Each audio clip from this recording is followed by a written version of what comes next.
Di bapak-bapak masih lumayan banyak ya. Wa binasta'inu ala umuri dunya wa din wa ala alihi washabihi ajmain. Asyhadu an la ilaha illallah, asyhadu anna Muhammadar Rasulullah. Amma ba'du. Pertama-tama mari kita panjatkan puji serta syukur kehadirat Allah Subhanahu wa taala, di mana kita masih diberi nikmat iman, nikmat Islam, serta kesehatan untuk dapat mengikuti talabul ilmi ini ya. Selawat serta salam tidak lupa kita limpah curahkan kepada Nabi besar kita Nabi Muhammad Sallallahu Alaihi Wasallam beserta keluarganya, para sahabatnya, tabi'in hingga kepada kita umat akhir zaman.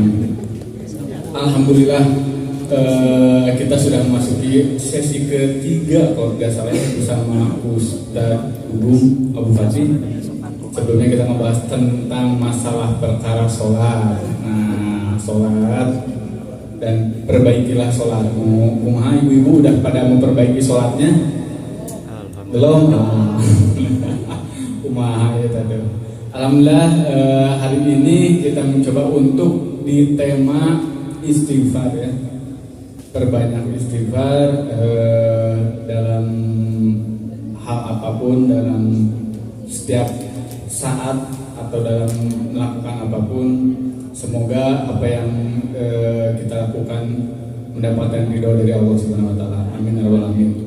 Untuk mengefektifkan waktu karena sudah bersama kita Ustadz Ugum Abu Fatih, waktu dan tempat kami persilahkan. Tafadhol Ustaz.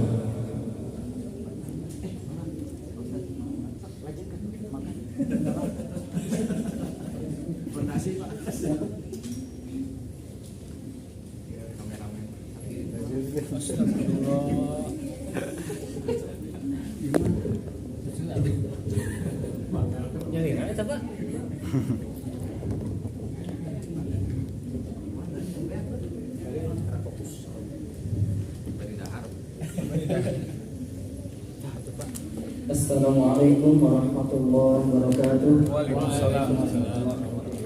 Kaifa halukum? How are you today? Kumaha dalaman? Alhamdulillah pamestu. Alhamdulillahilladzi bi ni'matihi tatimmus shalihat. Segala puji bagi Allah yang telah memberikan kesehatan sehingga sempurna semua kebaikan untuk kita. Kurang kawitan? Siap? Ya. Innal hamdalillah nahmaduhu wa nasta'inuhu wa nastaghfiruh wa na'udzu billahi min shururi anfusina wa min sayyiati a'malina. May yahdihillahu fala mudilla lahu wa may yudlilhu fala hadiya lahu. Asyhadu an la ilaha illallah wa anna Muhammadan 'abduhu wa rasuluh alladzi la nabiyya ba'dahu. Amma ba'du, faqala Rasulullah sallallahu alaihi wasallam, man salaka tariqan yaltamisu fihi ilman sahalallahu lahu bihi tariqan ilal jannah. Alhamdulillah, bersyukur kepada Allah Jalla wa'ala atas kudrah dan iradahnya, atas kuasa dan kehendak Allah, kita masih diberikan kesempatan usia, masih diberikan kesempatan umur oleh Allah hidup di muka bumi ini, diberikan keimanan, diberikan bimbingan ilmu sebagai fondasi bagi kita semua, sehingga kita memiliki mentalitas terbaik untuk menghadapi sejumlah episode-episode kehidupan yang penuh dengan ujian dan rintangan. Bagi orang beriman, kehidupan ini adalah ujian, sehingga harus disikapi dengan ilmu dan keimanan, sehingga ketika Allah uji kita dengan kebaikan, kita tidak melampaui batas.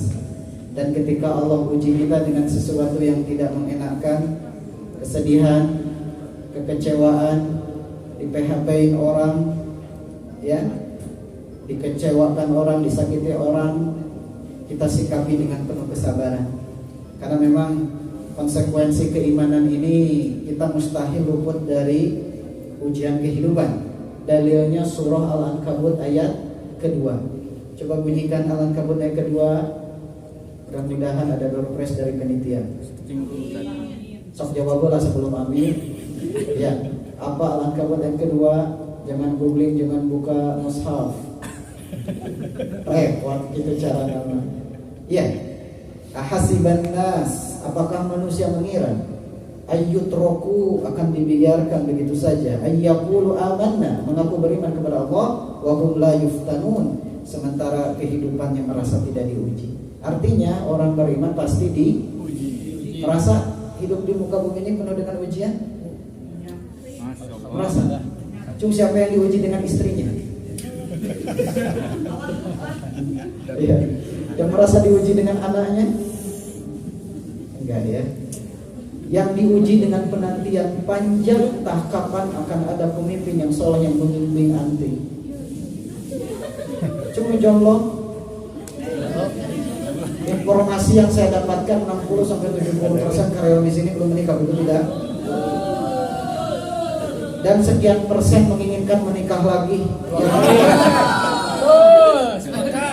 Yang datanya sulit saya ungkap karena itu menyangkut hati dan keberanian. Orang beriman itu indah, punya mentalitas, punya keyakinan bahwa setiap apa yang dilakukannya selama sesuai dengan petunjuk yang datang dari Al-Quran dan As-Sunnah, maka harus yakin. Makanya Allah berfirman dalam surah Al-Hijr ayat terakhir, A'udzubillahi minasyaitonirrajim, wa'bud rabbaka hatta ya'tiyaka yakin. Beribadahlah kepada Allah sehingga al-yakin itu datang menjumpaimu. Al-yakin adalah al-maut. Makanya orang beriman itu pede, hidupnya jelas. Ada perintah dikerjakan, ada larangan ditinggalkan. Makanya hidup orang beriman itu hanya menunggu dua hal, amar an-nahyu, perintah larangan. Perintah dikerjakan, larangan itu orang cerdas. Saya ulangi, amar perintah dikerjakan, an-nahyu larangan ditinggalkan.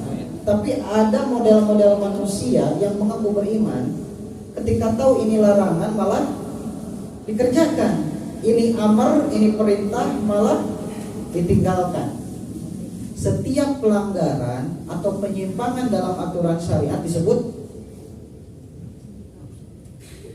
setiap pelanggaran atau penyimpangan dalam aturan syariat disebut dosa. Jadi paham definisi atau ta'rif dosa? Dosa atau maksiat adalah setiap pelanggaran yang dilakukan dalam aturan syariat dengan cara mengerjakan larangan yang seharusnya ditinggalkan dan meninggalkan perintah yang seharusnya dikerjakan. Jadi rumus kehidupan orang beriman itu jelas, mudah, ringan. Inna dina yusrun, sesungguhnya beragama ini ringan. Tapi kenapa? Ini sudah tahu haram, dilarang, tapi dikeraya. Ini wajib, ini sunnah, tetapi ditinggalkan. Apa faktornya kira-kira? Faktornya hanya ada dua. Pertama, dia jahalah, tidak tahu ilmu agama sehingga pelanggaran itu terjadi. Yang kedua, fasik, sudah tahu ilmu tetapi mengikuti hawa nafsu sehingga pelanggaran itu terjadi. Jadi setiap penyimpangan terhadap aturan syariat agama ini namanya apa? Dosa atau maksiat. Dan faktanya yang namanya Abdullah, hamba Allah yang mengaku beriman, memang secara sunnatullah mustahil lolos dari yang namanya dosa atau maksiat. Dan ini sudah dimaklum oleh Allah. Apa dalilnya kalau manusia memiliki potensi yang kuat untuk melakukan kesalahan? Apa dalilnya? Ini diskusinya ada bukan Jumatan. Jumatan mah dia meregepkan, fokus, tidak boleh berbicara, bahkan menyebut aja nggak boleh. Ini mubahatsah, diskusi, jadi boleh langsung menjawab, bahkan membantah pun boleh, atau langsung nyuruh pulang sekarang juga boleh. Ya, ini mubahatsah. Siap? Yang benar tidak ada giveaway, yang salah mau disetrap. Oke. Siap? Bismillah. Oke, tadi pertanyaannya apa? Tadi pertanyaannya apa? Tadi pertanyaan saya apa? Apa manusia berbuat? Ya, dalil kalau manusia itu memiliki potensi yang kuat untuk melakukan kesalahan, tetapi Allah memberikan solusi untuk menutupi kekurangan yang ada. Cuma siapa yang bisa? Anak tidak menganggap bapak ibu tidak memiliki ilmu. Semua tolibul ilm, penuntut ilmu, ahli pengawasan, sehingga memiliki potensinya masing-masing. Ya, bisa jadi sudah hafal 5 juz, sudah hafal 3 juz, hafal 200 hadis, hafal 1 bulu-bulu marok, Sahih Bukhari hafal, bisa jadi terjadi. Cuman tawadhu buat. Tara bawa duit, bawanya ATM. Ya, hadisnya riwayat Imam At-Tirmidzi, barangkali sudah dengar. Kalau anak bacakan pasti oh eta gitu. Dalilnya qala Rasulullah sallallahu alaihi wasallam, kullu bani adama khata'un. Ya. Kullu bani adama khata'un. Ya. Setiap anak Adam itu khata'un. Ya, memiliki peluang untuk banyak melakukan kesalahan. Ya. Anda bisa tulis whiteboard nggak? Biar ada jejak, tulisan-tulisan. Ya. Pentingnya supaya dicatat, mudah-mudahan dicatat atau minimal dipoto kan biasanya gitu kan. Alhamdulillah. Ada spidolnya? Siap. Coba.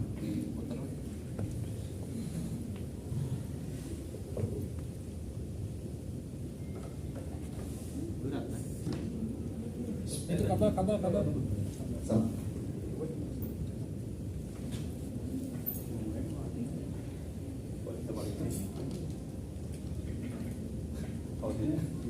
Atau di situ aja. Jadi aja ya.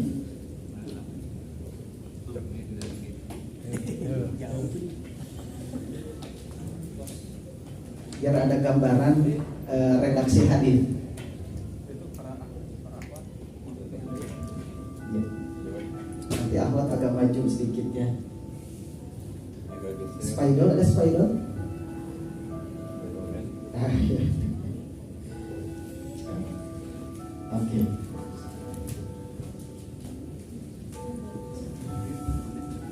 Ini permanen kan?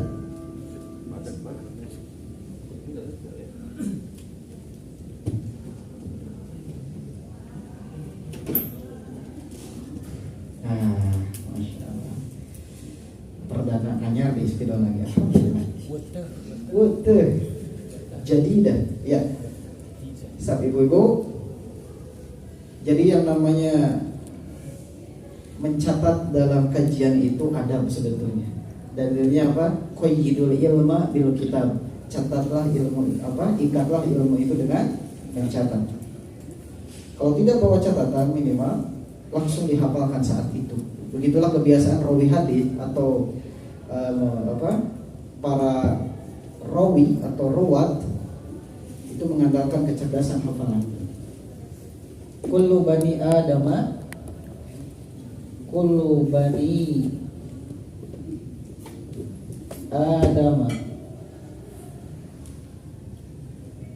khata'un. Ada penghapus? Canggih naon terus penghapus ya?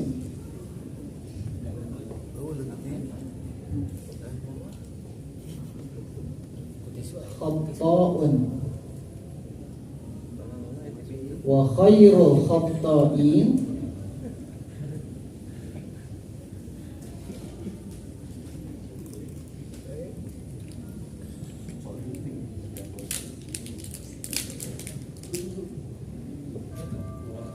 at-tawwabun.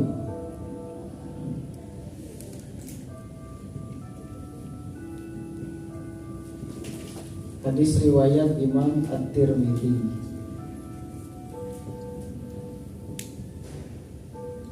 Ya, ini dalil bahwa Allah Subhanahu wa Ta'ala sudah memaklumi bahwa kita termasuk hamba atau makhluk yang memang memiliki potensi melakukan kesalahan. Kullu bani adama khata'un. Setiap anak Adam itu khata'un, banyak melakukan kesalahan. Wa khairul khata'ina, dan sebaik-baik Bani Adam yang melakukan banyak kesalahan itu at-tawwabuna, banyak pula bertaubat kepada Allah Subhanahu wa ta'ala. Khata'in itu dari kata khata', artinya kesalahan. Ya. Khata'un kesalahan. Kalau kesalahannya dilakukan satu kali, khati'un. Ini wazannya sifat mubalaghah dengan wazan fa'alun, artinya pelanggaran atau kesalahannya itu akan berulang-ulang. Sudah dimaklumi oleh Allah Subhanahu wa taala. Tetapi kecerdasan yang dialami oleh orang beriman adalah dengan bimbingan ilmu bahwa ketika dia melakukan banyak kesalahan, wa khairul khata'in, dan sebaik-baik mereka yang banyak melakukan kesalahan itu at-tawwabuna, diiringi dengan banyak bertobat. Artinya, kalau ada orang yang mengaku beriman lantas tidak mau memperbanyak istighfar, memohon ampun kepada Allah, bagaimana dia bisa memperbaiki al-khata' yang dia lakukan? Mungkin tidak ada orang yang mengaku tidak pernah melakukan kesalahan. Mungkin tidak. Mungkin tidak. Adakah orang yang kemudian dengan kondisi hidupnya bersih dari yang namanya al-khata', kesalahan dan dosa sekecil apapun? Mustahil. Bahkan ketika dia mengklaim bahwa kami tidak punya kesalahan sedikit pun, itu sudah melakukan sebuah dosa dan kesalahan. Ya. Inilah yang kemudian menjadi alasan kenapa kita harus memperbanyak istighfar. Kita tidak bisa mendeteksi secara pasti sudah berapa banyak dosa yang kita lakukan, baik yang disengaja atau tidak disengaja. Sementara Nabi SAW, Nabi terakhir, seorang Rasul yang hidupnya dimaksum, atau dimaksum, dijamin, dipelihara dari kesalahan. Sedikit keliru langsung dikoreksi oleh malaikat Jibril. Betul tidak? Nabi SAW pernah melakukan hal yang sebetulnya tidak boleh, seperti mengharamkan madu untuk mendapatkan ridho istri-istrinya, karena istrinya berselisih gara-gara madu. Tahu kan kisah itu? Itu parenting yang luar biasa. Ternyata Rasulullah saja memiliki potensi manusianya, dan memang Rasulullah manusia biasa. Inni basyarum mithlukum, aku ini adalah manusia seperti kalian. Ketika berhadapan dengan permasalahan rumah tangga, bagaimana caranya istri-istrinya tenang, kemudian akur, karena ada perselisihan masalah madu. Pada akhirnya Rasulullah saat itu mengharamkan madu. Lalu turun surah At-Tahrim ayat pertama. Bagaimana bunyinya? Ya ayyuhan nabiyyu lima tuharrimu ma ahallallahu lak. Wahai Nabi, kenapa engkau mengharamkan apa yang Allah halalkan kepadamu? Tabtaghi mardata azwajik, hanya demi mencari keridhaan istrimu. Lihat, Nabi saja diuji oleh istrinya. Jadi para ayah, para bapak-bapak di sini jangan merasa berkecil hati. Orang soleh diuji dengan istrinya. Bahkan para ulama sepanjang sejarah, ahli ilmu, ternyata banyak yang diuji dengan istrinya, minimal cerewet. Jadi cerewet istri itu jangan dianggap sesuatu yang besar, ya, sampai hilang qawamah seorang suami. Nah, dalam riwayat yang sahih, dalam riwayat Imam Bukhari, ada sebuah ibrah yang luar biasa. Nabi dimaksum, diampuni dosa-dosanya mata qaddama wa mata akhara. Tahu kan? Tahu nggak kisah ini, bahwa ketika Rasulullah sholat malam sampai membuat kakinya bengkak-bengkak, ya? Kemudian Aisyah bertanya, ya Rasulullah, kenapa engkau melakukan ini semua? Bukankah engkau sudah diampuni mata qaddama wa mata akhara, dosa yang lalu dan dosa yang akan datang? Kenapa ibadah sampai seperti ini? Afala akunu abdan syakura. Maka Nabi menjawab, ini menunjukkan rasa syukur Nabi. Kemudian Nabi memberikan contoh keteladanan.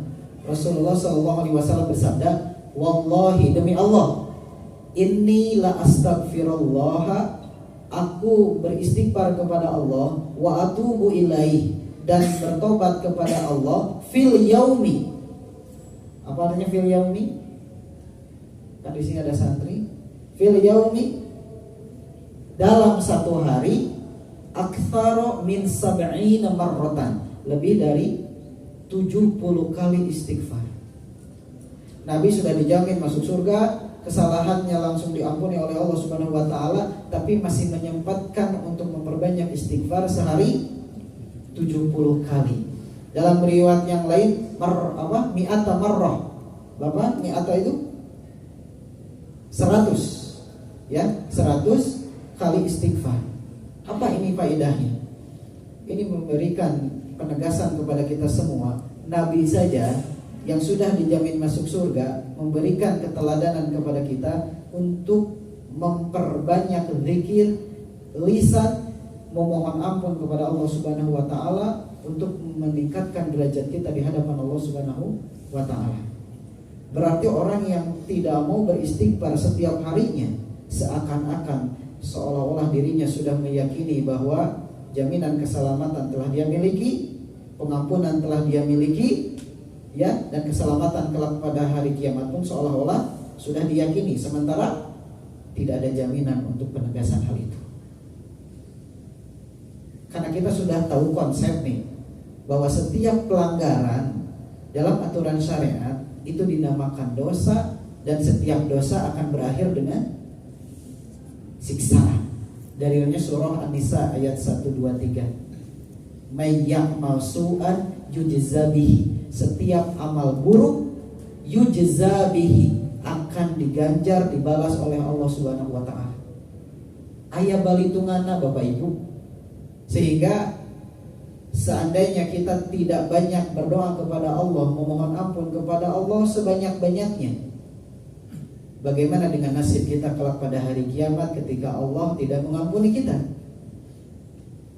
Karena kita masuk surga bukan dengan amalan kita, tapi dengan rahmat Allah. Dan bagaimana cara kita mendapatkan rahmat Allah? Jawabannya ada di surah Ali Imran. Wa atiullaha wa atiur rasul la'allakum turhamun. Dengan taat kepada Allah, taat kepada Rasul, maka kita akan mendapatkan rahmat Allah Subhanahu wa taala.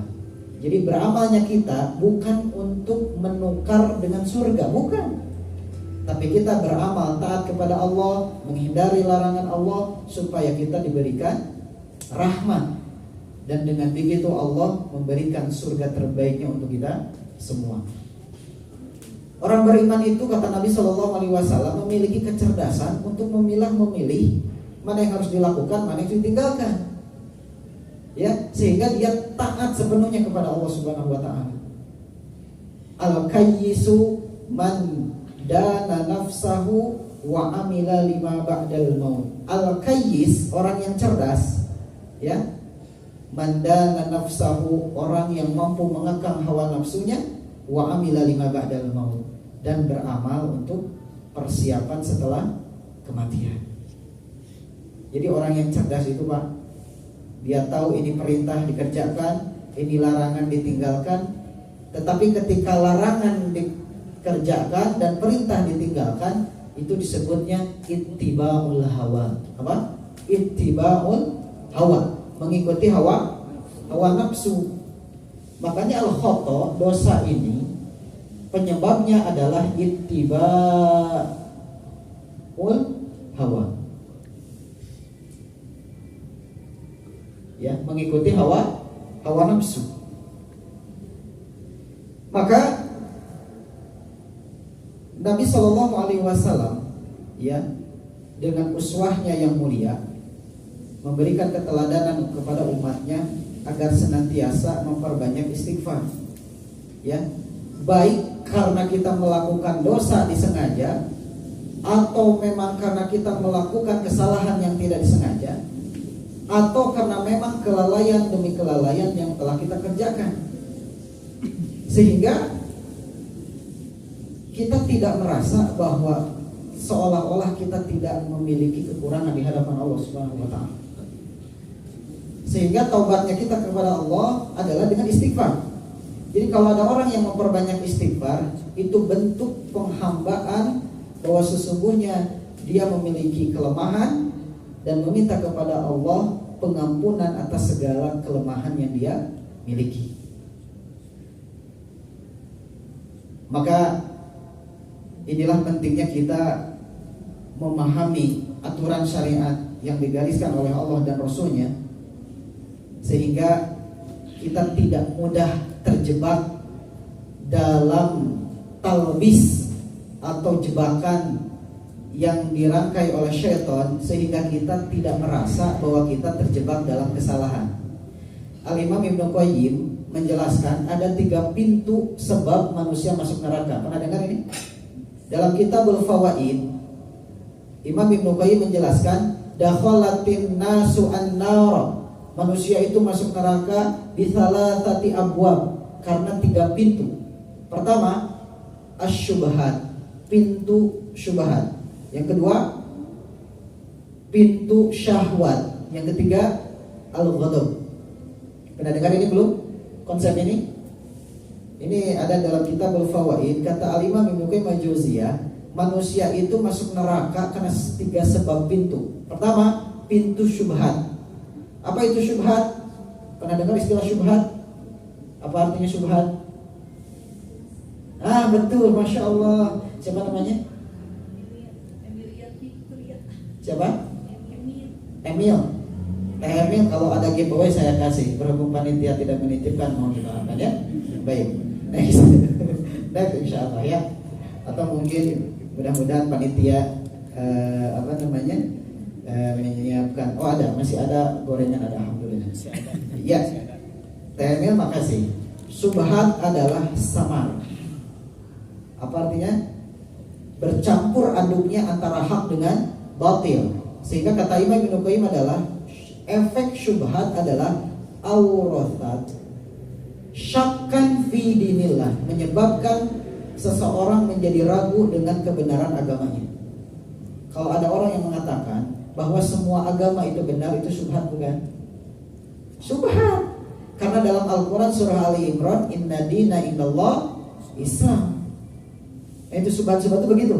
Jadi kalau ada informasi tentang agama, tetapi informasi yang disampaikan itu membuat kita ragu tentang kebenaran agama, atau malah menyebabkan kita jauh dari kebenaran agama yang sebenarnya, maka itulah syubhat. Jilbab itu bukan aturan syariat. Itu adalah tradisinya orang Arab, sehingga tidak berdosa wanita yang dewasa terlihat rambutnya, yang menyampaikan seorang kiai atau profesor. Apakah kita akan menerimanya? Nah, itu membuat ragu yang awam, tapi membuat tidak goyah orang yang sudah tahu ilmunya. Karena dia tahu Al-Ahzab ayat 59, yudnina alaihinna min jalabibihin. Kemudian ada pemuda yang yakin pacaran halal, Ustaz. Versi kami adalah pacaran syar'i. Ya, misalkan santri di pesantren sembunyi-sembunyi di hadapan asatidzah, ya, dengan meyakini adanya pacaran syariat, tujuannya adalah ta'aruf. Ya, jadi setan membuat perilaku yang menyimpang seolah-olah legal. Bisa dipahami insyaallah? Ya, itulah syubhat. Sehingga orang tidak menyadari ini sebuah yang menyimpang, hal yang menyimpang. Ini kalau orang sudah terkena fitnah syubhat, maka dia akan menganggap informasi yang keliru tentang agama dianggap ilmu yang benar.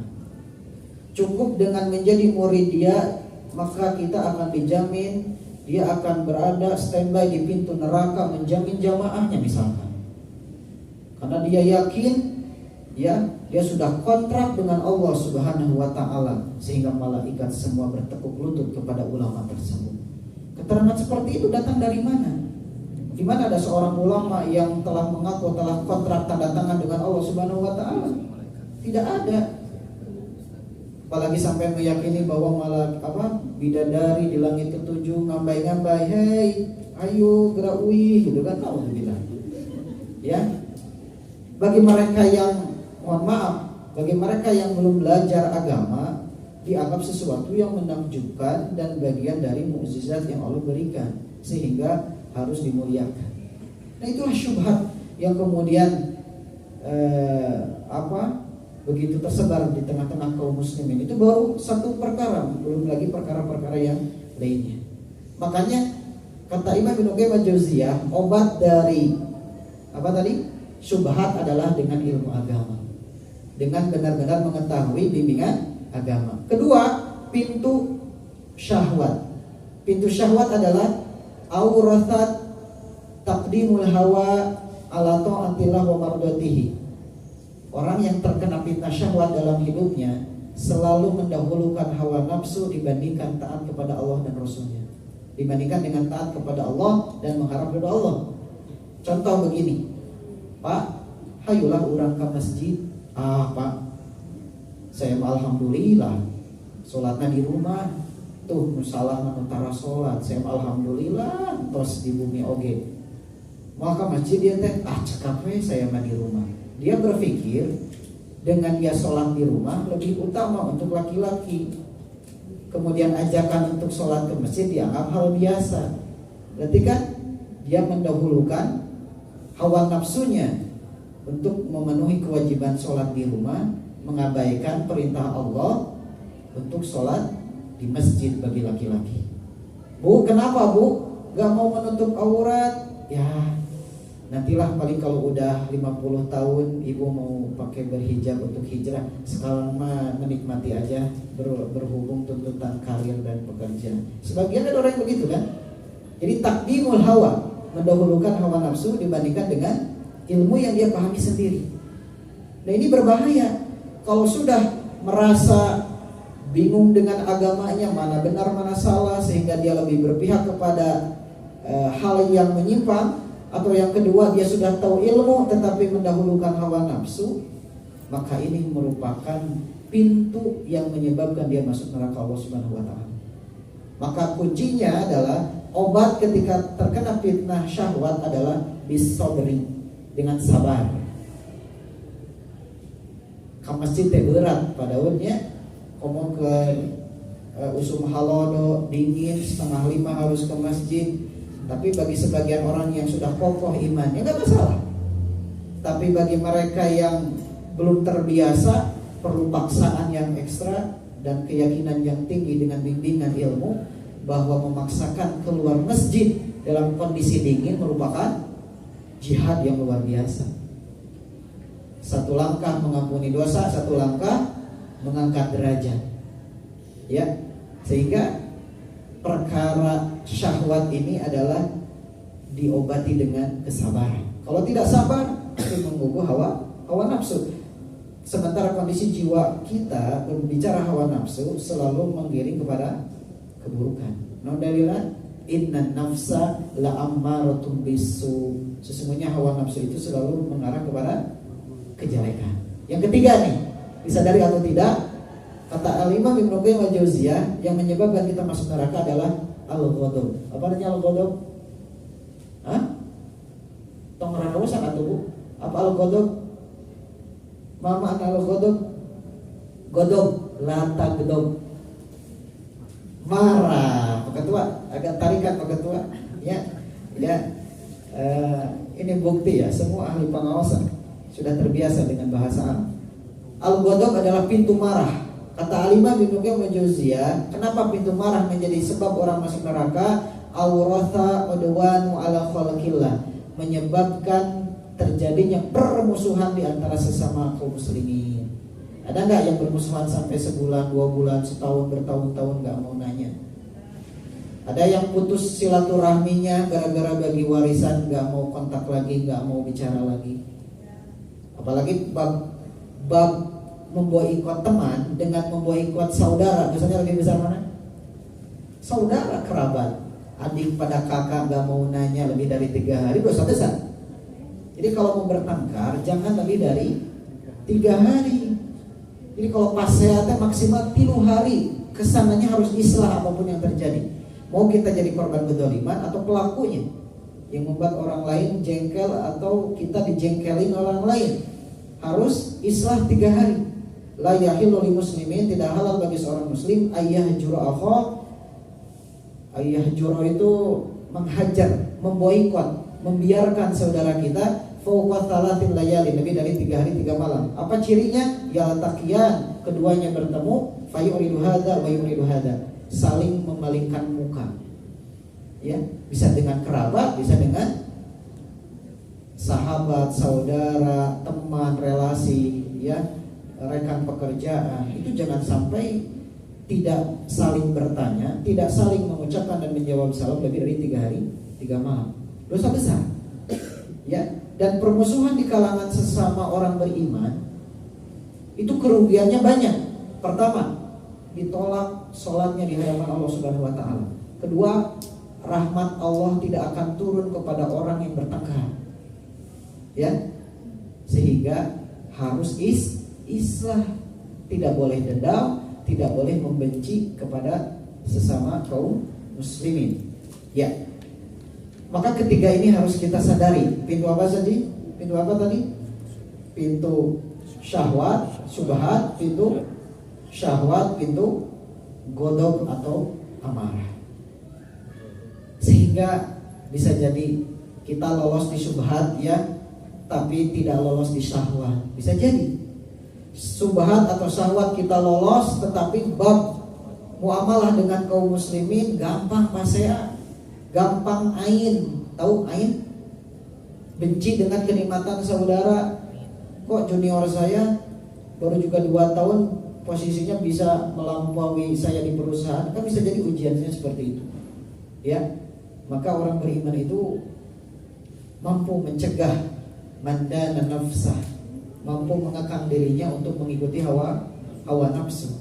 Bagaimana kalau kita sudah terjerumus melakukan pelanggaran dan dosa tersebut? Istighfar. Wa astaghfiru rabbakum. Beristighfarlah, memohon ampun kepada Allah Subhanahu wa taala. Sehingga fadilah dari istighfar yang pertama adalah pengampunan dosa di hadapan Allah Subhanahu wa taala. Yang kaitannya dengan kesalahan, dosa yang kita lakukan, pelanggaran, maksiat, baik kecil atau besar, di hadapan Allah adalah dengan istighfar. Tetapi kalau pelanggaran dengan sesama manusia, dengan islah, minta maaf. Jadi kalau kita bermusuhan dengan orang, tidak cukup kita istighfar di hadapan Allah, tidak cukup.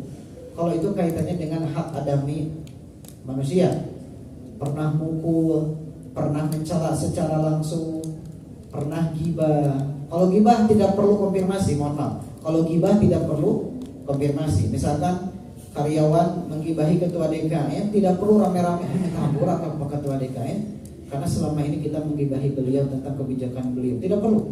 Wajib meminta ampun kepada Allah atas dosa-dosa Pak Asep. Begitu. Dalilnya adalah riwayat Imam Al-Bazzar. Kafaratun man igtabtahu an tastaghfirlahu. Kifarat bagi orang yang telah menjatuhkan kehormatan saudaranya dan orangnya tidak ada di depan kita, maka wajib meminta ampun kepada Allah untuk orang yang kita gibahi. Berapa lama? Terus menerus. Tidak ada batasan. Kalau kita meminta ampun kepada Allah, ya Rabb, ampuni hamba dan ampuni orang-orang yang telah hamba gibahi, baik disadari atau tidak disadari. Saking bingungnya melacak siapa saja yang pernah kita gibahi, mungkin guru kita, ustaz kita, bahkan orang yang ada di depan antum semua ini pernah digibahi, minta ampun untuk, ya Allah ampuni doa Pak Gugum, ya Allah ampuni doa Pak Ketua DKM, ya Allah ampuni dosa orang-orang yang saya sebutkan aibnya, sementara saya bukan untuk mencari ibrah atas perilakunya. Betul tidak? Ya. Cung, siapa yang suka melakukan itu? Mendoakan diri sendiri, mendoakan orang-orang yang berbuat baik kepada kita, mendoakan siapa lagi? Orang-orang yang pernah kita zalimi. Karena bisa jadi kita heureuy, ngaheureuyan Pak siapa namanya? Pak Yani. Dani. Siapa Dani? Orangnya tidak suka dengan candaan, terus semuanya mencandai beliau, ya, ngaheureuyan beliau, sampai beliau tersinggung, tersungging gitu ya, tersinggung, maka semua harus minta maaf.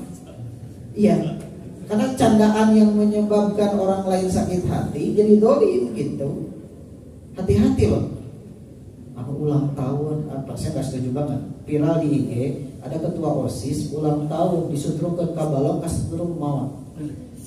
Kita dina rek membuat kesan menarik ketua OSIS dalam rangka ulang tahun, malah menyebabkan tragedi mengerikan. Kira-kira sampai kapan dia akan mengingat situasi tersebut oleh teman-temannya yang telah membuat acara seperti itu? Pertama, tidak ada aturan syariat untuk merayakan ulang tahun. Itu kebiasaan orang-orang di luar Islam. Kalau kita mengikuti berbuat tasyabuh. Kedua, bullying, candaan yang sampai melukai orang lain kelak akan diminta pertanggungjawaban. Kalau nggak ridho, kalau dimaafkan selesai. Kalau dituntut, misalkan saya hampir-hampir dulu ketika kuliah di UIN Bandung, ya, satu kelas siap-siap mau bikin kejutan, entah telur 1 kilo, tariku saparapan kan gitunya. Kemudian pakai bubuk soda kue, cigarek kue bolu aja di kepala saya tanya.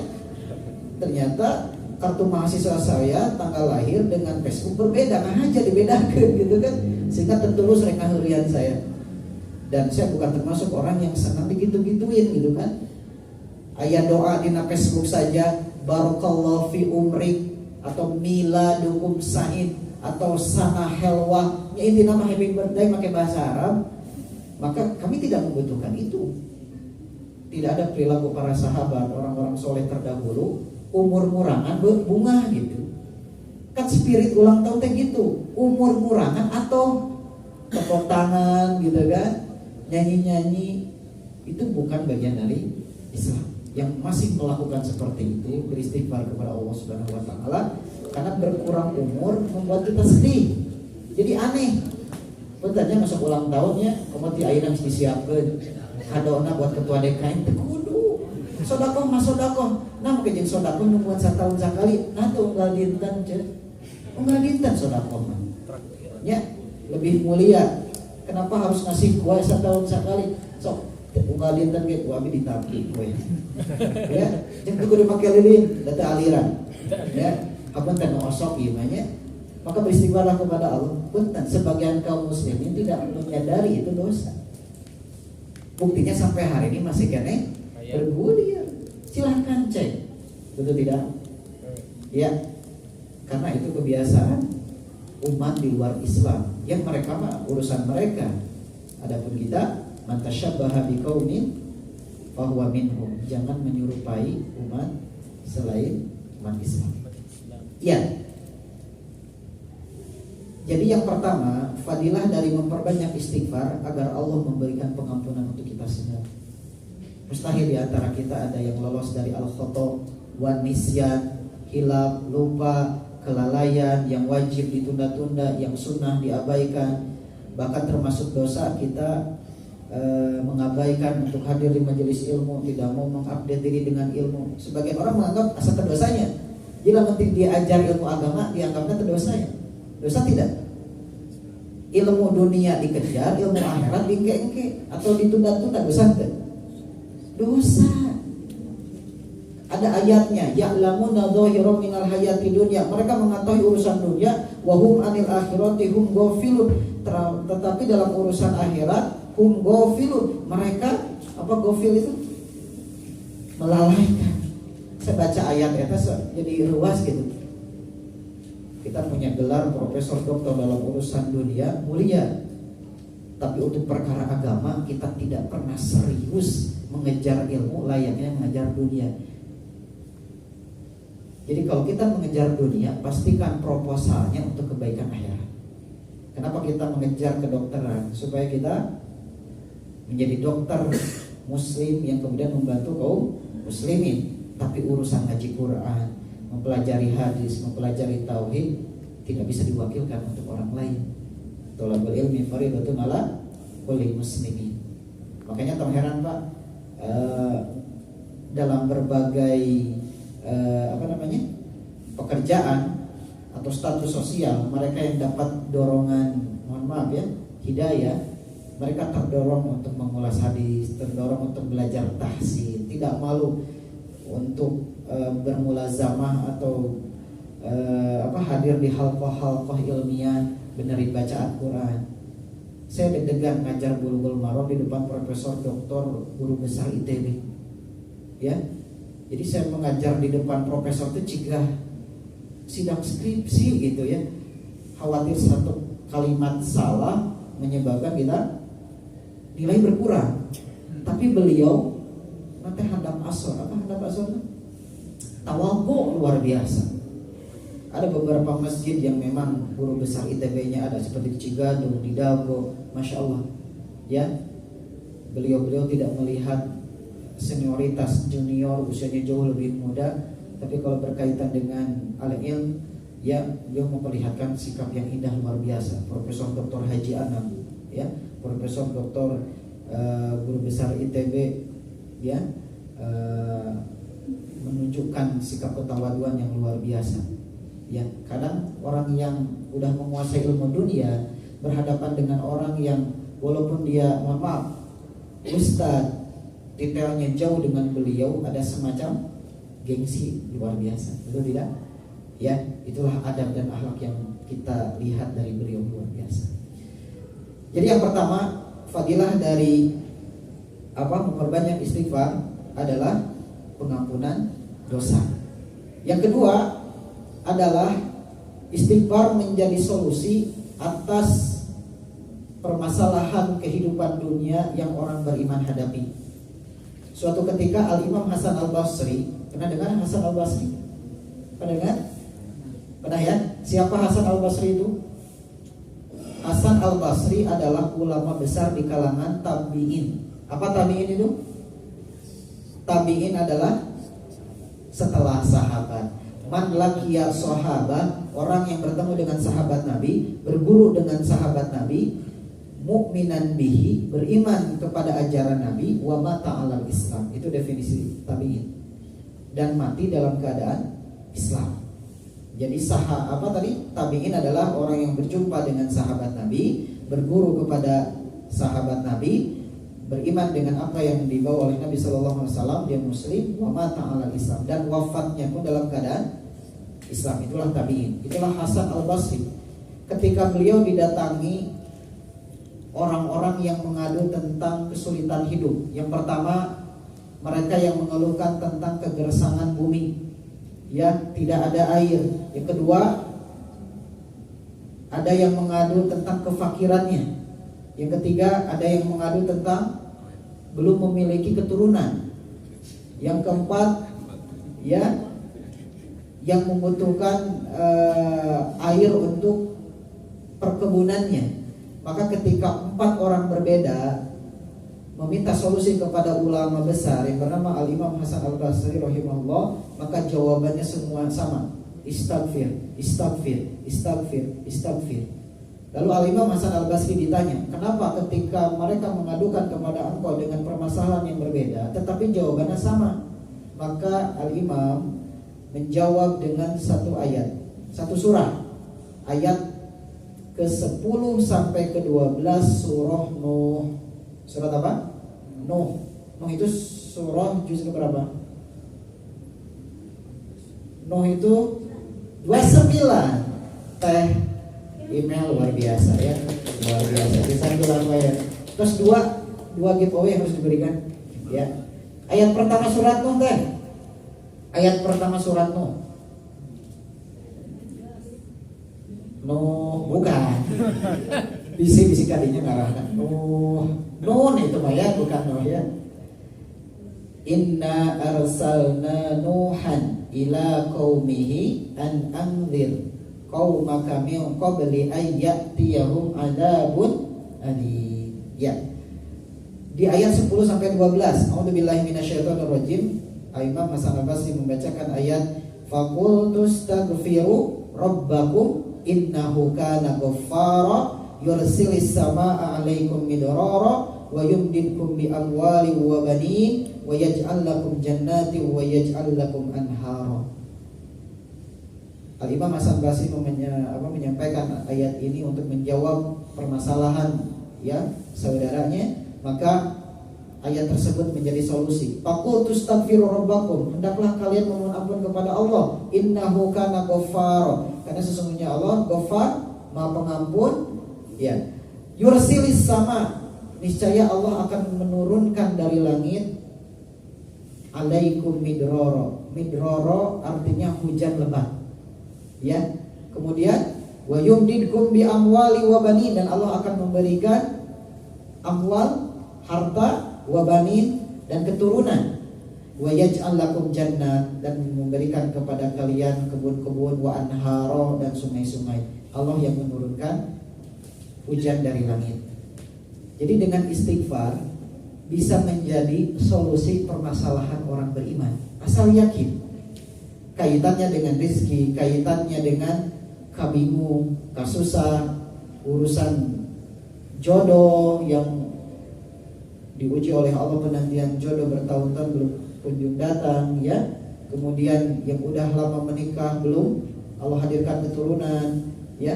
Yang dihadapkan dengan persoalan pekerjaannya, ya, usahanya. Ternyata bimbingan wahyu cukup dengan istighfar.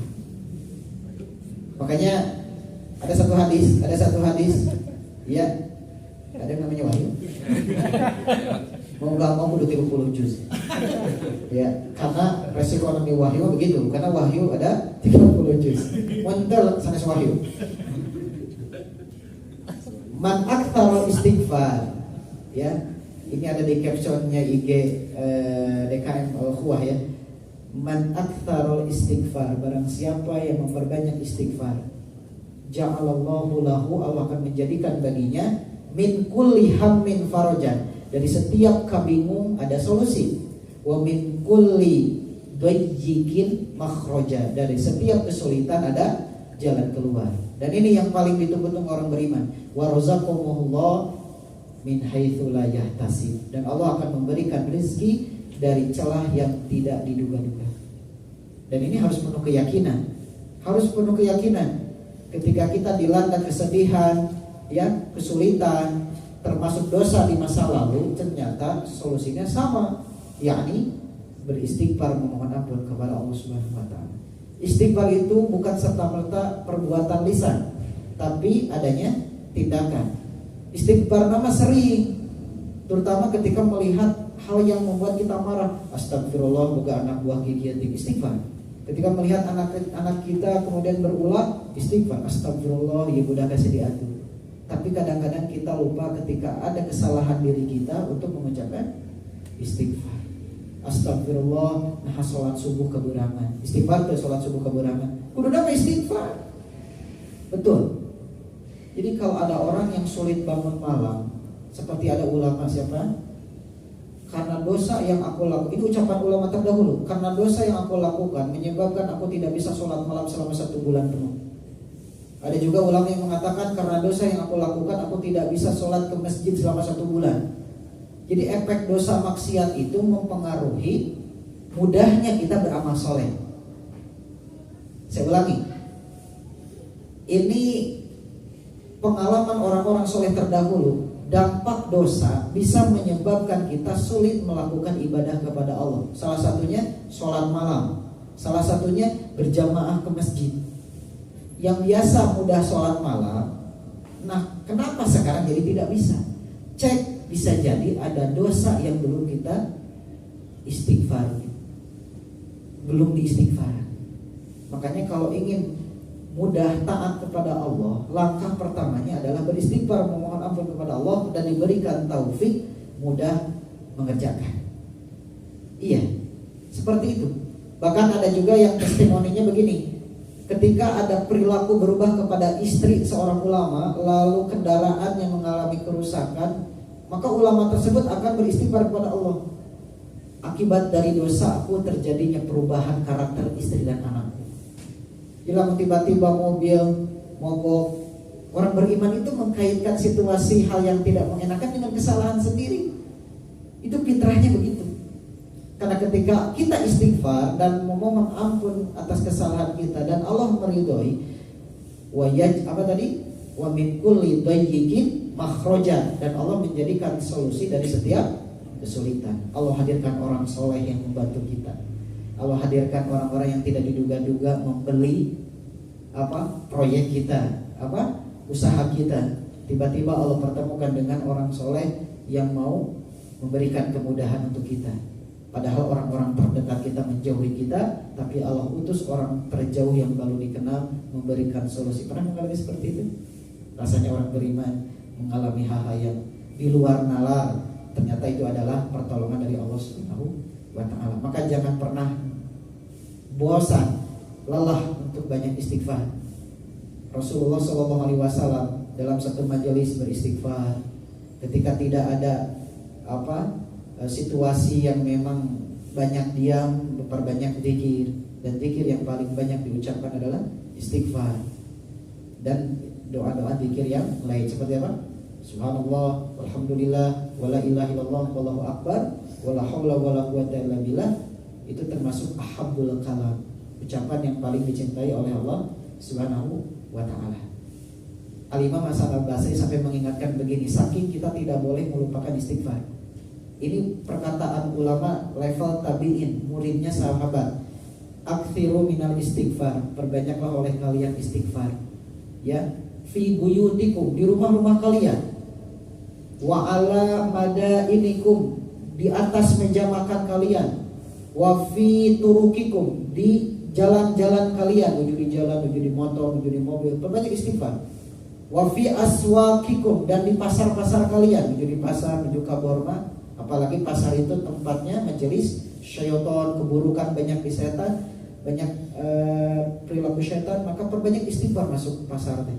Ya. Wa aina ma kuntum, dimanapun kalian berada. Apa alasannya? Innakum ma tadruna mata tanzilul maghfirah. Karena engkau tidak mengetahui kapan turunnya ampunan dari Allah Subhanahu wa Ta'ala. Terakhir di surat Az-Zariyat, ciri orang bertakwa itu adalah wabil asharihum yastaghfirun, banyak beristighfar di waktu sahur. Jadi kalau beres sholat malam, sholat witir, perbanyaklah istighfar sebanyak-banyaknya, ya, sambil mengingat kesalahan. Makanya kenapa orang yang menangis dosa atas dilakukan di masa silam dalam keadaan sendiri, dia akan memperoleh 7 golongan yang akan memperoleh naungan pada hari kiamat. Jadi yang lain kepanasan, matahari didekatkan, tenggelam dengan keringat sendiri, tergantung dengan bagusnya iman seseorang, amalnya seseorang. Ada yang tenggelam, ada yang sabujal, sadada, salutut, bahkan cuma sakaki. Tapi ayat manusia yang teduh, saya tamah dalam antrian panjang di padang mahsyar teh. Apa diantara amalannya? Rajulun dzakarallah, orang yang berzikir kepada Allah, mengingat Allah, istighfar kepada Allah, khalian, dalam keadaan menyendiri, mengingat dosa di masa lalu, ya, fafadat ainahu, sampai berlinang air mata. Jadi yang dianjurkan itu menangisi kesalahan sendiri secara masing-masing, menuju sendirian, bukan menangis berjamaah. Kadang-kadang kalau momen yang menangis berjamaah, batur cerik kurang tercerik, cerik orang teh. Benar tidak? Ya, batur mah cerik benar, bisa jadi nangis karena instruksi dari ustadznya atau motivatornya, kan gitu, bisa yang program-program motivasi. Ingat wajah ibunda kalian, ya.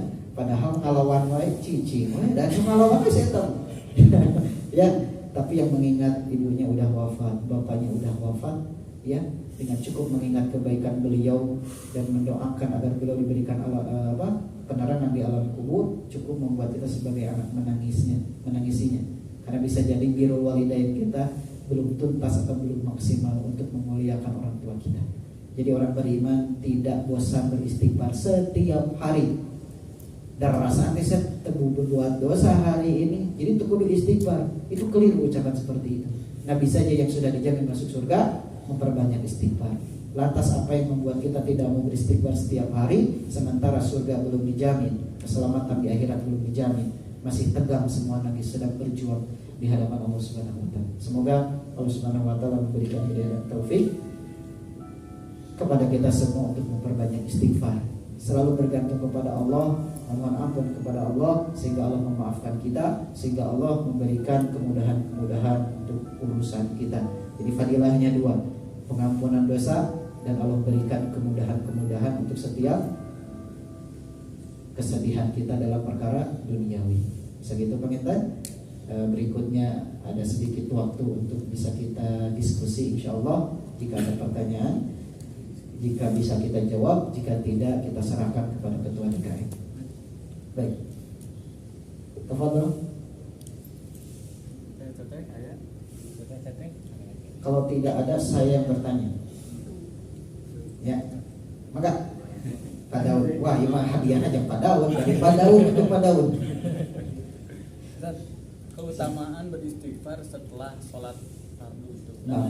Itu ada apa? Apa itu di dalam itu apa? Ada hadisnya sendiri atau emang berupa anjuran saja?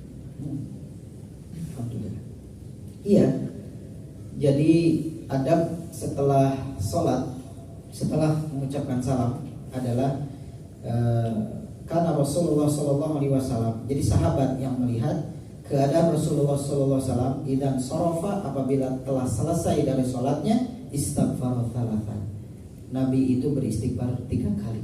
Itu anjuran dicontohkan oleh Nabi Sallallahu Alaihi Wasallam. Adapun mengenai fadilah istighfar 3 kali setelah sholat itu dijelaskan tidak melalui hadis, tapi dijelaskan oleh para ulama. Apa hikmahnya kita beristighfar 3 kali? Ya, di antara hikmahnya adalah kita tidak mengetahui kualitas seperti apa yang kita miliki ketika sholat. Sehingga mudah-mudahan dengan istighfar setelah sholat menutupi kekurangan yang ada, Allah memberikan pengampunan atas kekeliruan yang kita lakukan dalam sholat. Sebagaimana kita ketahui sebelumnya, orang yang sholat tidak dijamin keselamatannya. Fawailun lil musallin. Bisa jadi sholat kita banyak sahunnya, banyak riyanya, ya. Sehingga istighfar itu semoga menjadi kafarah, penutup segala kekurangan yang ada. Itu yang kita pahami. Wallahu a'lam bishawab. Sehingga harus beristighfar 3 kali, sebagaimana keterangan para sahabat ketika melihat Nabi Sallallahu Alaihi Wasallam beres sholat. Bisa nggak diganti dengan Subhanallah atau Allahu Akbar atau Alhamdulillah?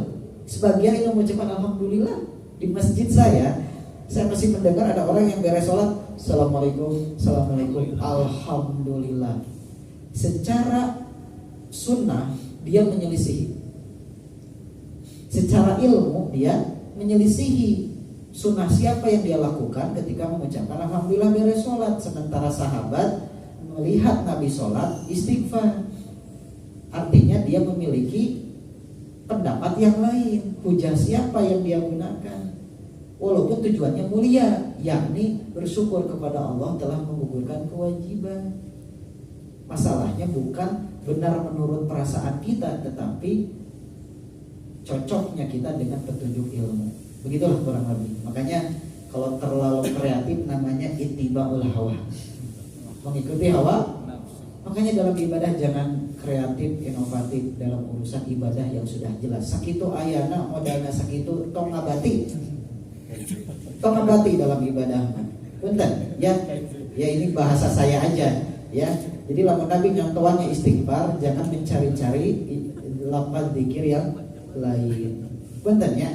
Kecuali ada tata cara kaifiat doa yang lain dan dipertanggungjawabkan secara ilmiah.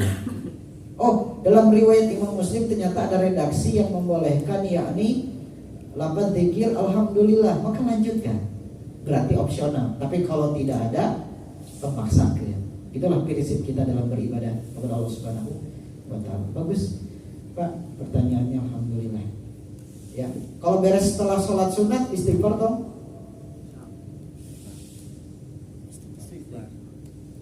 Istighfar dong beres sholat sunat. Cuma sok istighfar setelah sholat sunat.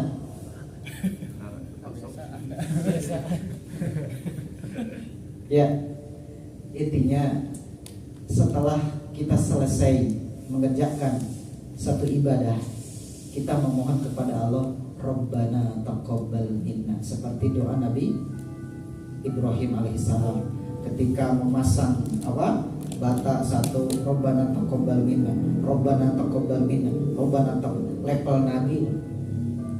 Jadi berdoa setelah kita mengerjakan amal soleh, ya, beristighfar, ya, dan memohon agar diterima ibadah kita di hadapan Allah. Karena jarum keikhlasan ini begitu mudah goyang seketika langsung berubah arah keikhlasan kita. Wallahu a'lam bishawab. Maka di sana siap Pak Dani, bukan Pak Yadi. Pak Dani, silakan Pak Dani. Kan ada beberapa amalannya, ya salah satunya istighfar. Cuma kan kayak sholawat, alhamdulillah ya kita bersyukur. Ya. Paling utama kita apakah memang istighfar atau memang sholawat yang harus diperbanyak? Untuk penjelasan. Ya, ya sama-sama diperbanyak. Sholawat juga ibadah, termasuk zikir lisan, sholawat kepada Nabi Sallallahu Alaihi Wasallam. Dalilnya sahih. Man shalla alayya salatan sallallahu alaihi bukan masalah. Man shalla alayya salatan, ini dalil bersolawat, ya. Sallallahu alaihi, kali tanah solawatnya, ya. Kosong tengah sholatnya, baca hadis juga sholawat. Tapi kita harus lebih yakin, ada panduan ilmu, memperbanyak sholawat. Allah akan membalas sholawat kita, satu kali sholawat dengan 10 sholawat dari Allah Subhanahu Wa Taala. Man shalla alayya sholatan sallallahu alaihi asyran. Barang siapa yang bersolawat kepadaku, maka Allah akan membalasnya 10 kali. Ya, bagaimana cara Allah bersolawat kepada kita? Allah menyebut kebaikan-kebaikan kita di hadapan para malaikat.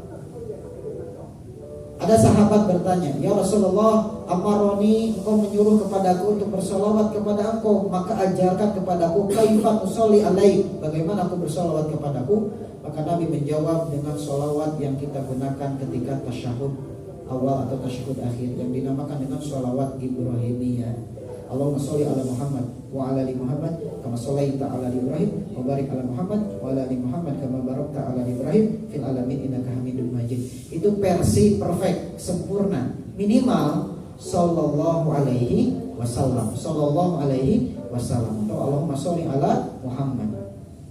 Makanya orang yang selalu membaca hadis dipastikan tukang sholawat. An Abi Hurairah radhiyallahu anhu qala Rasulullah sallallahu alaihi wasallam.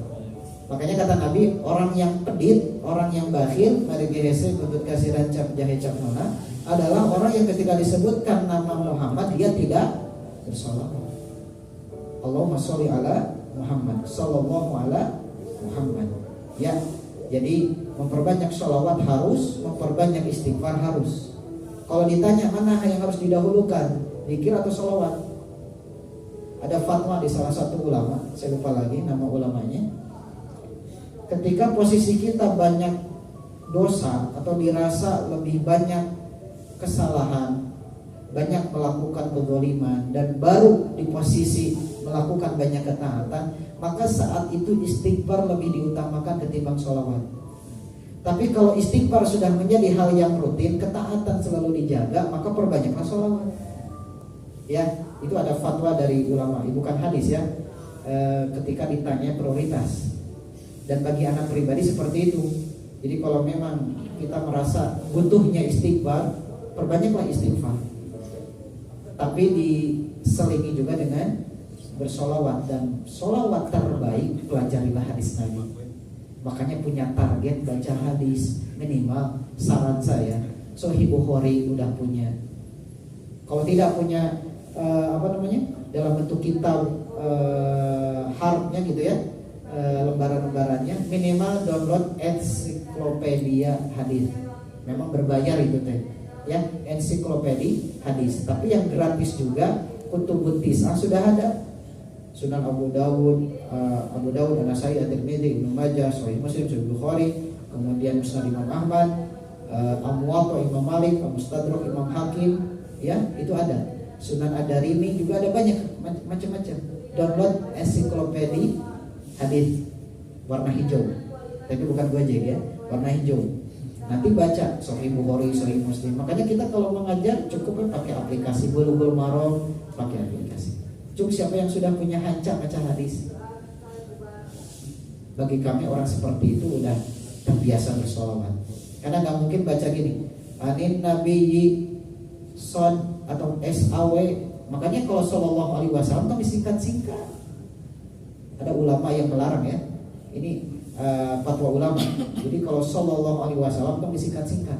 Nulis aja cing lengkap sallallahu alaihi wasallam.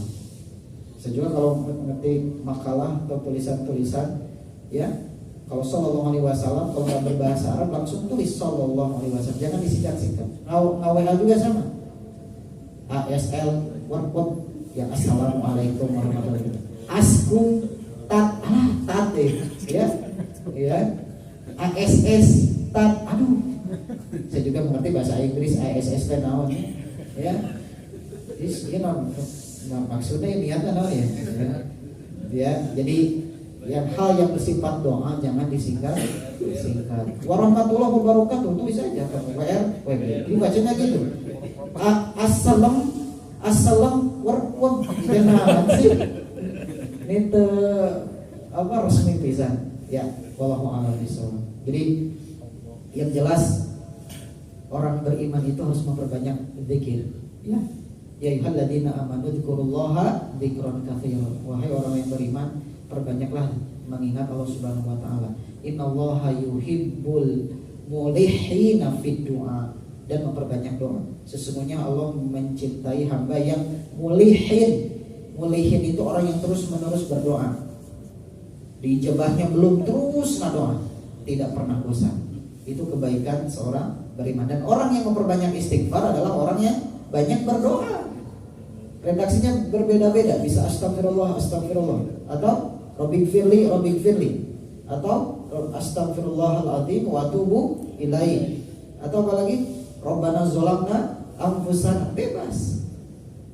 Dan bisa dilakukan sebelum tidur dan setelah bangun tidur, maka Allah akan ampuni dia. Ya, jadi perbanyaklah perbendaharaan ilmu baik dari Al-Quran dan Sunnah Nabi Sallallahu Alaihi Wasallam, sehingga mendorong kita bersemangat beribadah, bersemangat beristighfar, ya, mencegah diri dari meremehkan dosa. Ya, terakhir, orang beriman itu tidak meremehkan dosa sekecil apapun. Apa bedanya dosa kecil dan dosa besar? Belum saya bahas tadi. Apa bedanya dosa kecil dan dosa besar? Apa bedanya? Kalau kecil ukurannya kecil, kalau besar ukurannya gede gitu. Apa yang dimaksud dengan dosa kecil, dosa besar? Ada yang bisa memberikan definisi yang ilmiah? Meledos teka rasa. Tuh itu kata Bapak. Ya. Apa dosa kecil, dosa besar? Dosa kecil yang apa? So, pakai hujah. Dosa kecil teh yang bisa dihilangkan oleh dengan beristighfar. Kalau dosa besar mah harus bertobat. Betul. Itu mah jawaban untuk pertanyaan bagaimana solusi ketika kita berbuat dosa kecil atau dosa besar. Jawabannya tadawun. Betul. Pertanyaan saya sekarang, apa yang dimaksud dengan dosa kecil, dosa besar? Itu udah benar. Solusi dosa kecil memperbanyak istighfar, melakukan amal soleh biasa akan terhapus. Dalilnya surat Hud, innal hasanat yudhibnas sayyiat. Setiap amal soleh menghapus kesalahan. Dosa besar harus dengan tobat sungguh-sungguh. Ya ayyuhalladzina amanu tubu ilallahi taubatan nasuha. Surah At-Tahrim ayat 8. Pertanyaannya, naon dosa besar atau dosa kecil? Ya, Emil, silakan. Gue Emil. Silakan. Pak Dani. Pak Ketua, Pak Hasan. Baik. Saya mengutip ucapan Imam Ahmad bin Hanbal. Dosa besar adalah yujibu haddan fid dunya wa wa'idan fil akhirah. Indikasi dosa besar, pelakunya mendapatkan hukuman di dunia, dampak dari perbuatan dosa itu mendapatkan hukuman di dunia dan mendapatkan siksaan di akhirat. Itu dosa besar. Membunuh, apakah ada ancaman hukuman di dunia? Kisos. Di akhirat jelas dosa besar. Mencuri, ada hukuman di dunia? Ada, potong tangan. Berzina, selingkuh, sodomi, lesbian, homoseksual, ada? Wih, sampai homoseksual mah disundrungkan di gedung yang tinggi, lalu kemudian dilempar rame-rame. Mengerikan. Ya, gibah, dosa besar juga. Di perumpamaan seperti makan daging bangkai, kan geuleuh ya, fakarihtumu, begitu jijik. Nah, sementara dosa kecil adalah dosa yang memang dampaknya tidak ada dalil ancaman keras di dunia ataupun ancaman keras di akhirat. Nah, kira-kira contoh dosa kecil. Tidak ada dalil yang menghukumi dia di dunia dan tidak ada dalil tentang azab di akhirat. Tapi ini pelanggaran, menyelisihi perintah atau larangan Rasulullah. Contohnya apa? Tahu hadis tentang larangan BAK, BAB di tempat terbuka menghadap atau membelakangi kiblat? Tahu kan? Rasulullah melarang kita BAK, BAB menghadap atau membelakangi kiblat. Kemudian kita lakukan, dosa kecil. Adabnya, etikanya saat itu tidak boleh menghadap membelakangi kiblat. Berarti arah mana? Selatan, utara. Posisinya terbuka, bukan tertutup. Itu tertutup mah bebas, boleh kemana oke. Ada yang pengalaman nongkrong di bawah pinggir kolam ikan terbuka atau di sungai, di lewi, mana ya? Cuma orang Ciamis, saya pernah ngalaman tuh di Panjalu tuh masih ayah tuh. Malamnya saya dikasih makanan ikan besar gitunya, saya tadi makan. Pas ke belakang mau kencing, ternyata ikannya diminyak gini-gini ya. Halal tidak buat ikan? Halal. Haram teh jangan bapak pakan ikannya. Ya, ilau nama halal nggak? Halal, walaupun makan sesuatu yang haram untuk kita. Beda deh. Halal jangan lauk mah. Sumber nanti bapak boleh. Ya, masih ayahnya di Tasik, di Ciamisnya. Saya di Cilacap masih ada gitu ya. Ya, nanti sebentar. Pacilingan. Itu bahasa Jerman pacilingan ya. Nah, hal seperti itu saja ada aturan hukum yang mengikat. Itulah indahnya Islam, luar biasa. Kayak etika. Kalau kita kerjakan berpahala, insya Allah. Karena teringat ini larangan Nabi, ini perintah Nabi, itu menjadi nilai ibadah. Wallahu a'lam bishawab. Segitu mengingat. Any question? Daya cekap. Terus tabu salapan kira. Mudah-mudahan iya kira saja ya. Bentar ya. Tenang ya. Ya silakan nanti jika ada hal-hal yang harus kita diskusikan lebih lanjut. Mohon maaf jika ada kekurangan yang kami sampaikan. Pada intinya adalah kita ingin menggugah animo, menggugah giroh kita agar terus belajar menelaah Al-Quran, menelaah Sunnah Nabi SAW yang kemudian untuk kita diamalkan sehari-hari. Semoga kita dijauhkan dari golongan orang-orang yang ketika keterangan sudah jelas kemudian kita mengingkarinya. Faman a'rada an dzikri falahu ma'isyatan dongka. Mereka yang berpaling dari kebenaran Al-Quran, kebenaran ilmu, kebenaran hidayah, maka bagi mereka kehidupan yang sempit dadanya, sempit jiwanya, sehingga tidak mendapatkan hidayah dari Allah Subhanahu wa taala. Saling mendoakan satu sama lain agar Allah Subhanahu wa taala senantiasa menjaga kita, memberikan kesehatan kita untuk digunakan dalam ketaatan, diberikan barokah rezeki dan diberikan ampunan Allah Subhanahu wa taala. Semoga perjumpaan kita hari ini tidak hanya sebatas perkumpulan di dunia. Semoga Allah kumpulkan kita bareng-bareng seperti ini kelak di surga terbaiknya, surga Firdaus. Subhanakallahumma wa bihamdika asyhadu an la ilaha illa anta astaghfiruka wa atubu ilaik. Assalamualaikum warahmatullahi wabarakatuh.